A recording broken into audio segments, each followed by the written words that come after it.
Estamos aqui novamente no nosso programa Um Fato, Duas Visões, um programa da Faculdade de Ciências Humanas e da Saúde e da Faculdade de Educação. Como sempre, junto comigo, a nossa querida amiga Neide de Aquino Nofres, da Faculdade de Educação. Tudo bom, Neide? Bem-vindo a todos. A Neide fica sempre brava comigo porque diz que eu não me apresento. Então, lá vai. Eu sou a Márcia da Faculdade de Psicologia, diretora da Clínica Psicológica Ana Maria Popovic. Hoje eu vou pedir para vocês um pouquinho de uma desculpa, porque a minha voz não está lá essas coisas, então eu espero que não atrapalhe muito. Nosso convidado de hoje é o professor Egeu Gomes Esteves, que é psicólogo e doutor em Psicologia Social pela USP, pós-doutorado em Administração Pública pela Fundação Getúlio Vargas e professor da instituição do Instituto das Cidades da Unifesp. Olá, Egeu, tudo bem? Tudo bom, bom dia. Bom dia às duas. Bom dia. Márcia, O Neide, Egeu já esteve aqui conosco conversando e a gente ficou ainda muito sedenta de saber muitas coisas sobre as que ele faz. E hoje nós vamos falar sobre trabalho coletivo e solidário. Por onde a gente começa, Egeu? Bem, bom dia. Bom dia, boa tarde, boa noite, né? Porque esses sistemas eletrônicos são assim, a gente pode ser assistido em qualquer horário, né? Eu acho que a gente pode começar pelo começo, assim, no sentido de caracterizar mesmo o trabalho. E aí a gente podia conversar um pouco sobre isso, sobre como que trabalho virou sinônimo de emprego e de salário, e quais as alternativas para sair dessa enrascada social, esse problema que nós nos colocamos como sociedade, que é Então, você uma está me situação contando. que... Pode falar. Você está saindo um pouquinho dessa. Meu amigo costuma dizer que trabalho vem de tripalho, que é um instrumento de tortura. E você está falando aí de um outro lugar. Vamos lá começar com a sua explanação e a gente vai te perguntando o que a gente precisa, tá bom? Ah, mas agora eu vou ter que reagir ao tripalho. Vai lá. Né? Vou ter que reagir. Porque a nossa formação enquanto espécie e também enquanto indivíduos, mas principalmente como espécie, coloca o trabalho num lugar muito melhor do que esse que o Ocidente reservou para o trabalho. O Ocidente, desde a da época dos gregos e que seguiu, né, colocou o trabalho nesse lugar da tortura, nesse lugar da saída do paraíso, da expulsão do paraíso, do sangue, suor e lágrimas, do trabalho dominado, do trabalho explorado, né? Essa é a história do trabalho no Ocidente, que nos traz ao trabalho assalariado, mas que passou pelo trabalho servil, pelo trabalho escravo. Mas na nossa espécie, na nossa constituição enquanto seres humanos, o trabalho teve outro lugar. O trabalho teve um lugar muito melhor, teve o lugar de nós nos unirmos para resistirmos, sobrevivermos às adversidades da vida. Seja da vida no sentido do ambiente, de ter que lidar junto e aprender a sobreviver junto num determinado ambiente em que nós nos desenvolvemos, em que nós vivemos às vezes por milênios, seja no sentido de lidar com as intempéries das situações, da organização do trabalho numa determinada sociedade. O trabalho nunca teve separado da vida e da vida social na nossa história. Somente nos últimos 300 anos que o trabalho se destaca da vida, sai como que se separa, quase que se divorcia, não chega a se divorciar, mas se destaca das atividades do cotidiano, né? Quando a gente pensa... Fala. Você colocou trabalho coletivo e solidário. Uhum. Para mim, ele é quase sinônimo. Estou equivocada? O trabalho é sempre coletivo. Sempre, sempre, sempre. Mesmo no mais capitalista dos trabalhos, o trabalho é coletivo. No mais competitivo dos trabalhos, ele é coletivo. E nem sempre ele é solidário. Não existe trabalho que não seja coletivo. O trabalho sempre se dá em relação a outro e se dá com alguém.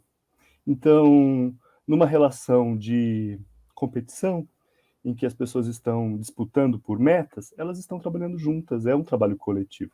é muito difícil pensar num trabalho que não seja coletivo. Então, mas E isso é muito diferente do trabalho solidário. O trabalho solidário... É isso que eu ia falar para você, porque o que eu tenho visto é um trabalho que, às vezes, a gente tende a ver individualizado e não coletivo, mas um trabalho competitivo. Na nossa cultura, eu tenho percebido muita competição, e não necessariamente solidariedade. Como você vê essa contradição? Porque se ele está no social, está no coletivo, mas ele compete, não compete? Como você vê isso? Competição e solidariedade. Então, Neide, sabe que eu sou talvez a pessoa para perturbar essas definições. Sim. Para perturbar essas definições e esses antagonismos. Não existe a menor possibilidade de existir competição sem cooperação. A cooperação, ela é fundamento da nossa atuação coletiva humana. A gente está o tempo inteiro cooperando. Mesmo quando a gente está competindo, a gente está cooperando. Ela é o nosso ponto de partida. Não tem condição de nós estarmos aqui, eu estar de frente para esse computador, conversando com vocês, sem que haja uma enorme cooperação social que nos coloca nesse lugar. Tem alguém produzindo alimento, tem outros cuidando da saúde, tem gente recolhendo o lixo nas ruas, tem gente produzindo eletricidade. Tem uma enorme cooperação social que nos coloca aqui, que nos possibilita ter essa vida coletiva, essa vida em comum. Isso é assim nessa sociedade complexa, mas isso é assim numa aldeia, isso é assim num quilombo. As pessoas sempre agem juntas, estão sempre em cooperação. Eu costumo brincar com as Olimpíadas. As Olimpíadas são o lugar da competição, lugar assim, onde as pessoas vão para correr, para pular numa raia e nadar, para entrar numa raia e correr, para se exibir e para se expor e aparecer como numa superação. Mas quanta cooperação não precisa existir para que os Jogos Olímpicos existam e quanta cooperação não tem entre os competidores que aceitam jogar as mesmas regras do jogo. Quanta cooperação não tem num jogo de futebol, num enfrentamento entre duas equipes, num confronto. Tem cooperação dentro das equipes e tem cooperação entre as equipes, então, porque eu preciso saber lidar com as posições diferentes. Certo. Me ajuda aqui a entender cada vez melhor isto, porque entendo essa questão da cooperação do ponto de vista social, né? Do ponto de vista social, acontece e está muita gente junto. Mas, muitas vezes eu escuto, as pessoas estão nos seus, diria, redutos de trabalho, ambientes mais, assim, não diria fechado, mas fechados do ponto de vista social, né? Mais exclusivo ali, e aí eles se sentem, de uma certa forma, não atendidos, não ouvidos, embora tenha essa cadeia social, eles se sentem solitários porque o colega que está ao lado daquele reduto não lhe é tão favorável, tão facilitador do seu desempenho. Como você vê isso do ponto de vista, porque você é psicólogo e trabalha na psicologia social, né? Sim, não, com certeza, Neide. É que eu estou tentando trazer essa questão dos uma outra visão. Justamente porque a gente esquece disso. O que a gente percebe, o que tentam nos colocar o tempo inteiro é justamente essa ideia de que nós estamos sozinhos, competindo uns com os outros. E criar uma situação, que é uma espécie de jogo, é uma gamificação, transformar a vida num super jogo, em que a gente é medido por pontinhos, por estrelinhas, por pequenas conquistas, que nos destacam uns dos outros, e que criam uma sensação de competição, né? Quer dizer, é evidente que existe uma competição, mas ela é muito mais um uso de gestão do que propriamente um fenômeno social. O que está acontecendo ali, mesmo numa competição entre grupos ou entre pessoas disputando numa empresa, é que todo mundo está trabalhando para a organização, para a empresa. É isso que a empresa quer, ela quer tirar mais de todo mundo. Então ela coloca as pessoas para competir para que elas cooperem com a empresa. Mas ela cria todo um sistema em que cada um é avaliado individualmente e que é posicionado num ranking. Isso a gente enxerga hoje em tudo, desde os sistemas no mundo financeiro, do bancário, quem trabalha com vendas, quem tem metas, até a produção acadêmica. Tem 500 rankings de pontinhos para cada um de nós. Então, isso é criado, mas a gente precisa também perceber que é uma pontinha do iceberg de competição, num mundo gigantesco de cooperação. A gente pode escolher só perceber uma dessas coisas. E eu acho que isso é uma forma astuta de alienação, de tentar mostrar só um elemento do processo. É possível reagir a isso? Como reagir a isso? Que eu estou achando sensacional, óbvio, essa ideia, porque é uma competição, mas eu não preciso entrar nela, tá certo? Pelo menos eu posso ter consciência da cooperação, ter a possibilidade da consciência. Como lidar com isso? Quer dizer, como a gente pode conscientizar os nossos colegas dessa possibilidade? Acho que a primeira coisa talvez seja a gente perceber que existe essa cooperação, perceber que são as pessoas, são os trabalhadores que fazem essas atividades acontecerem, que essas estratégias de gestão, elas são usadas para extrair mais, para conseguir mais das pessoas, e que vem junto com elas uma ideologia, aí sim, não é tanto uma alienação, mas uma ideologia propriamente, que é uma ideologia que tenta justificar isso, naturalizar isso, que é o chamado empreendedorismo, né?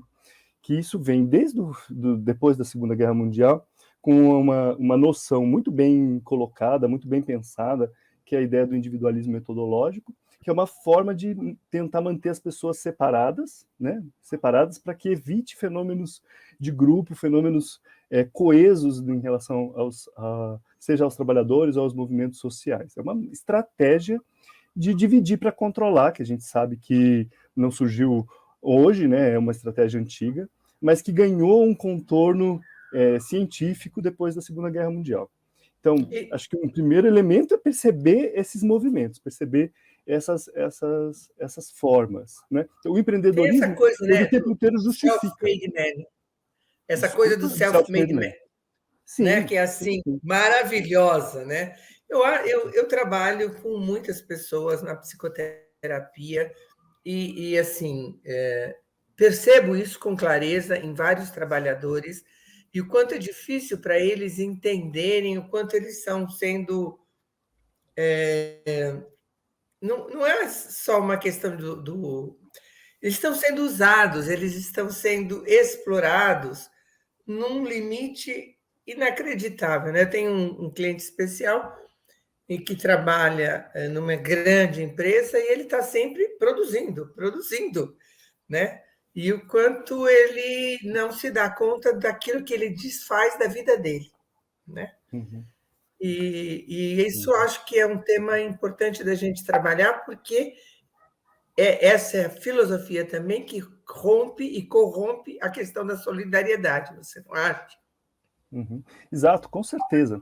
Mas é interessante perceber que isso é num nível quase de abstração, porque se a gente olhar para fora, abrir a janela, a gente vai ver um mundo de cooperação.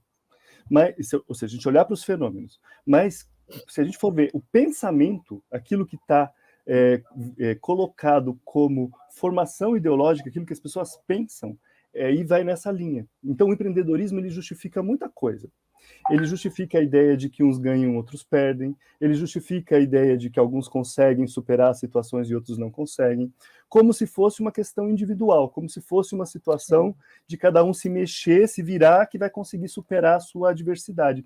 O que nunca foi real para a nossa espécie, nem nunca foi real na nossa sociedade. A gente sempre teve movimentos juntos, a gente sempre conseguiu superar situações de forma coletiva.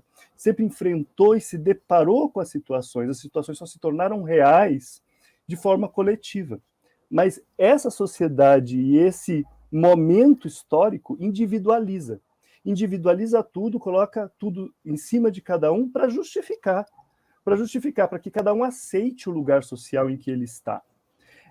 Eu vou dar um exemplo, é como dizer para negros e brancos, com um discurso, falando agora perigoso, mas é perigoso no sentido de que eu sou um homem branco falando disso, mas é fundamental falar. É muito complicado um discurso de falar que somos todos iguais. Porque é muito fácil falar que somos todos iguais, um branco falando isso, né? Se eu sair numa porta de uma loja junto com um negro e tocar o alarme, a gente sabe em cima de quem vai o segurança. Vocês me entendem? O que eu quero dizer com isso? É fácil a gente dizer que somos todos iguais e que a responsabilidade para o seu lugar social é de cada um, quando a gente não olha para os aspectos estruturais. Agora, se a gente olhar para os aspectos estruturais, a gente vai perceber que essa igualdade é falsa. Então, aí é que se coloca o problema da meritocracia que vem junto com o empreendedorismo. Que ele vai dizer assim para o negro, não, você está no lugar que você conseguiu. Não é verdade. Não é verdade porque ele foi levado para esse lugar da mesma forma como eu fui levado para outro lugar. Só que ao individualizar, ao colocar tudo em cima de cada um nessa ideia do empreendedorismo, a gente naturaliza, a gente não percebe esse movimento estrutural. A pessoa acha que ela conseguiu chegar lá na faculdade, naquela vaga, naquele curso maravilhoso e tal, pelo mérito dela, pelo esforço dela. Ela não percebe que todas as outras que foram tiradas do jogo pelo caminho. Ela não vê isso. Então, da mesma forma como aquela outra também, acha que foi ela que não foi capaz, ela que não lutou o suficiente, ela que não conseguiu, ela que não superou as adversidades. Mentira. Foram um mundo de barreiras colocadas no caminho dela e de facilidades colocadas no caminho de outra. Isso se chama reforçar posição de um lado e impedir do outro, né? Mas está individualizado. Então, mas eu sinto, né, quer dizer, eu acho assim, logicamente que concordo plenamente, né?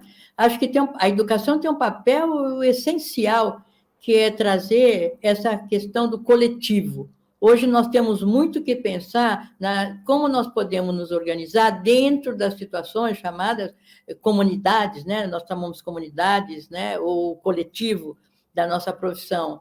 Eu acho que nós temos que caminhar para isso mesmo. Chega desta individualidade perversa que faz o sofrimento das pessoas muito maior do que necessário. Nós não precisamos sofrer tanto hoje como estão querendo que a gente sofra. E aí eles põem, entre aspas, a culpa, né? A pandemia, é o fechamento, e a gente sabe que lógico que isso desencadeia, mas existem outros fatores que nos podiam nos aproximar de outros, né? Eu vejo com muito bons olhos esta ideia, e fico pensando como nós podemos propagar, porque o coletivo, por isso que o seu trabalho está escrito aqui, coletivo e solidário, não é o coletivo competitivo, coletivo para brigas entre comunidades, grupos, né, que estão se organizando. E você acha que a sociedade está se organizando nesses subgrupos ou nesses grupos, Egeu? Como você vê isso? Obrigado, né? A gente tem muitas resistências, muitas, e tem muitas inovações também. E a gente tem que falar das duas coisas. Historicamente, a nossa sociedade, ela sempre se aquilombou, ela sempre se refugiou, os nossos povos se refugiaram em quilombos, não só num sentido concreto da fuga do latifúndio para o quilombo, que aconteceu, né, mas isso continuou acontecendo. As populações pobres, negras, indígenas, se refugiaram para manter vivas suas tradições, para manter viva a sua cultura e para se manter íntegros, vivos, em termos de vida mesmo, física, de integridade. Isso continua acontecendo. E agora a gente tem começado a assistir, e aí vem as inovações, né? A ideia de que é possível manter esses agrupamentos, certo? Atuando nesse mundo que está aí. Ou seja, são estratégias das pessoas que se refugiaram de alguma forma nesses grupos para se manter existindo. Eu acho que é interessante pensar que esse mundo que a gente às vezes imagina como sendo majoritário no Brasil, que é o mundo do emprego formal, competitivo, etc., nunca passou de 30% da nossa força de trabalho. Quando a gente vai ver realmente quem sustenta esse país em termos de quem produz alimento, né? A pesca é artesanal, não é a grande pesca industrial que nos alimenta. A agricultura é familiar, não é o grande agronegócio que produz soja que nos alimenta. Né?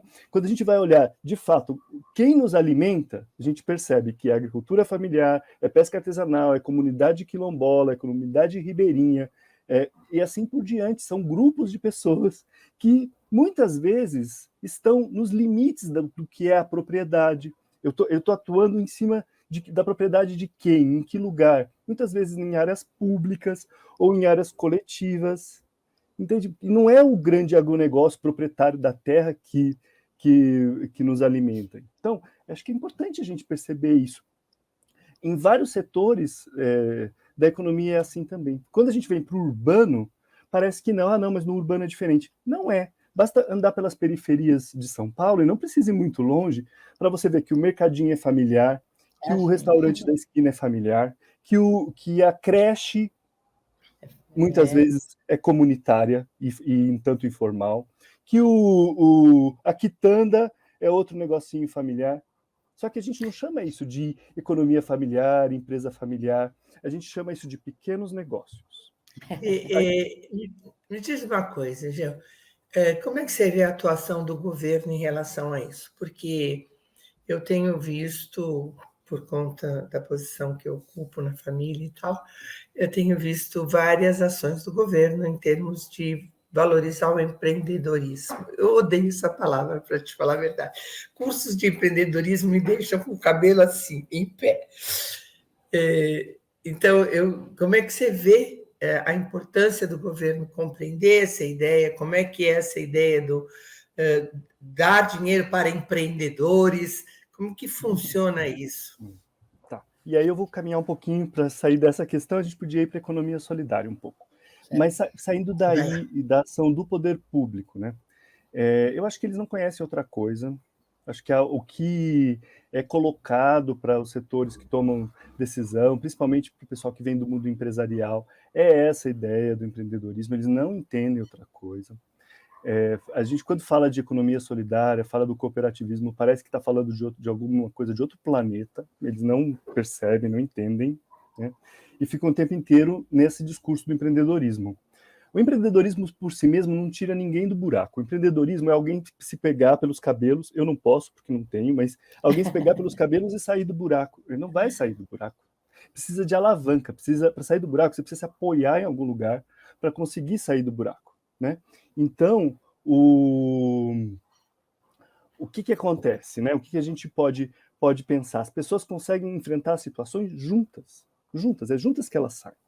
Mas qual que é o caminho que os governos conseguem enxergar? Eles enxergam um microcrédito relacionado com o empreendedorismo. Então, eles fazem fomento, ou seja, transformam isso num negócio para os bancos, né? Só que o microcrédito, junto com o empreendedorismo, sem um olhar coletivo, o que ele faz? Ele faz com que a pessoa física se responsabilize por um crédito que pode ser de um valor baixo para o banco, mas que para ela é um valor representativo, para montar mais um micronegócio do lado do outro micronegócio para competir com aquele outro negócio. Então é mais um salão de beleza, é mais uma quitanda, é mais do mesmo. Porque qual é a escala que essas pessoas atuam? É a escala do micronegócio, né? Agora, isso vai tirar as pessoas da situação? Não, não vai, porque ela não vai conseguir entrar em outros segmentos econômicos. Para você entrar em outros segmentos econômicos, precisa de mais gente. O capitalismo inventou esse trabalho coletivo grande da fábrica, do escritório, certo? Uma grande coletivização e socialização do trabalho. Mas nós precisamos, então, atuar assim. Como que faz isso? Como faz para juntar pessoas para atuarem juntas em atividades maiores em que elas não dependam de um empregador? Porque aí tem outra confusão, que é assim, o fato de você empreender não significa que você adere a uma perspectiva do empreendedorismo. Todo mundo se vira, as pessoas estão se virando para tocar suas vidas, certo? Então, assim, todo mundo se vira, a viração é generalizada. Agora, como que as pessoas podem se juntar? Então, isso existe há muitos anos, a possibilidade das associações, das cooperativas, das empresas, dos trabalhadores, que se juntam para tocar seus empreendimentos, seus negócios. Isso é empreendedorismo? Do ponto de vista factual, eles estão empreendendo no mercado, mas entre eles é muito mais solidariedade. É muito mais solidariedade de juntos trabalhar num determinado negócio. Então, o Brasil tem experiência nisso. A gente tem experiência na economia solidária, que infelizmente, atualmente, a gente tem uma falta de política pública para ela, a gente não tem um fomento adequado a ela, né? A gente perdeu isso, perdeu essa perspectiva de 2016 para cá, né?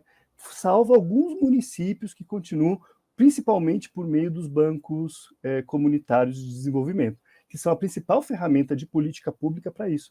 São pequenas associações criadas pelas pessoas, associações da sociedade civil, que atuam de forma a incentivar, a fomentar os empreendimentos coletivos, né? Os empreendimentos Então, dos né, trabalhadores. a gente tem visto nesse momento muito estímulo para seja autônomo, está nessa pandemia, abra seu próprio negócio. E aí, quando a gente vê esses negócios serem abertos, eles são muito iguais, né? Não são assim, alimentação, né? Como fazer isto, né? E a gente vê simultaneamente, por outro lado, assim, as pessoas falarem, quero um emprego com carteira assinada, eu quero a minha carteira assinada, eu quero a minha carteira assinada. Então, essa contradição que as pessoas vivem hoje entre ser empreendedores, donos do seu próprio negócio, simultaneamente ter um salário, é um problema grande que nós estamos vivendo do ponto de vista social, né? E eu gosto muito da ideia das pessoas se unirem. Quer dizer, eu posso abrir meu negócio, você abre seu negócio, mas um negócio que a gente possa comungar da mesma ideia, termos as mesmas referências, até os mesmos advogados, as mesmas defesas, né? E as mesmas divulgações, porque há espaço para todos, e é possível fazer pequenas diferenças, né? Eu acredito nisso, acho possível a ideologia minha. Antes de eu responder, ele deixa a gente sempre muito animada. A gente Sim. tem 3 minutos, então vou deixar ele falar bastante e avisar quando estiver faltando um. Pode ser? Lógico. Vai lá. Não, tranquilo. Olha, a gente tem experiência no Brasil de empresas dos trabalhadores, empresas coletivas atuando em vários segmentos. Nem sempre essas empresas, os trabalhadores chamam isso de economia solidária. E nem falam nada disso no site, na parte institucional, para não ser tratado diferente das outras. Não querem divulgar isso, mas nós temos. Nós temos em vários setores, no ramo metalúrgico, químico, plástico, no broadcasting, em vários setores. Outro dia eu descobri um, que chama Coletivo Sicorax, que foi quem fez as traduções das obras da Silvia Federici para o português. E é bem legal, na Zona Leste, um grupo de mulheres tradutoras. Entende? Agora, como elas atuam, como elas são formalmente constituídas, eu não tenho certeza. Mas é isso, são pessoas que se juntam para trabalhar juntas. Isso é empreender? Claro, elas estão empreendendo, elas estão se virando, mas elas estão se virando juntas, com um outro jeito de pensar essa atuação juntas no mercado. É nesse sentido que a gente tem que diferenciar o empreendedorismo, que é essa lógica individualista, de cada um resolver os seus problemas, de uma abordagem solidária, coletiva, mas coletiva dentro da perspectiva solidária, né, das pessoas se juntarem. Isso não significa que elas vão fazer caridade, entende? É outro problema. Elas vão se juntar para atuar juntas no mercado, né? Agora, isso é diferente sim. Eu vou respirar e querer muito que a gente continuasse, mas nosso tempo acabou. Então, eu vou deixar para você fazer rapidinho uma mensagem e se despedir. Vai lá. Olha, eu acho que rapidinho. Hoje a gente está melhor do que há 20 anos atrás, porque hoje a gente tem no Brasil várias centrais e muitas experiências de economia solidária, cooperativismo e autogestão, que eu acho que é uma palavra importante também. Então a gente tem a Unicatadores nos catadores de resíduos, a gente tem a Unicafes na agricultura familiar, a gente tem a Unisol na economia solidária de uma forma mais geral, a Concrab nas cooperativas da reforma agrária, vinculadas ou não ao MST, e assim por diante. A gente tem muitas experiências de economia solidária, de trabalho coletivo e associado. Nós vamos ter que parar por aqui, porque nós vamos ter que chamar ele de novo, né, Neide? É um prazer falar com você e esperamos que vocês continuem nos assistindo. Obrigada a todos. Obrigada. Obrigado.